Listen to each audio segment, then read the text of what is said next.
နေ့ပြန်ဂိမ်းနဲ့ဝင်ရင်ဒီ skin တွေ free ယူလို့ရပါမယ်ပထမဆုံး skin က legend skin လေးဖြစ်တယ်ကျွန်တော်တို့ဂိမ်းထဲမှာလည်းဒီလက်ဆောင်မုံးလေးတွေဖောက်ရတဲ့ event နဲ့အတူလာတဲ့ဒီ skin လေးပါမနေ့ပြန်ဒီဇင်ဘာ20ရက်နေ့မှာဆိုရင်တော့ဒီ skin ကို time limited token တွေနဲ့စပြီးတော့လဲယူလို့ရပါပြီ token လိုနေရင်လည်းမပူပါနဲ့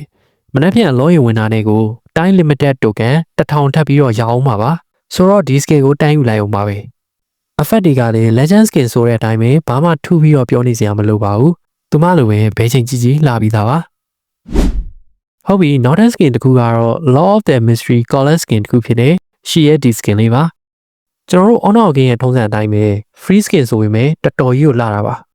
ဒီ skin အတွက် event ရောက်လာရင်လည်းတီးကျင်တဲ့ brother ရရှိရင်တော့ဗီဒီယိုလေးတစ်ပုဒ်တည်တံ့လုပ်ပြီးတော့ပါအောင်မယ် hero story တွေလုပ်ပေးဖို့အကျွေးတင်နေရည်လည်းရှိပါတယ်အဲ့ဒါလေးကြီးလည်းကျွန်တော်လုပ်နေပါတယ်ဗျဟုတ်ပြီဆက်ရမယ်ဆိုရင်နောက်ဆုံး skin ကတော့ Law of the Mystery skin ပါပဲကျွန်တော်တို့ဒီ column မှာစုစုပေါင်း skin 2ခုတောင် free ရရှိမှာပါဒါရီအပြင်ကမှမနေ့ပြန်မှာအကျန်းစား skin တွေကိုပါ free stock ကစားလို့ရအောင်မှာဖြစ်ပါတယ်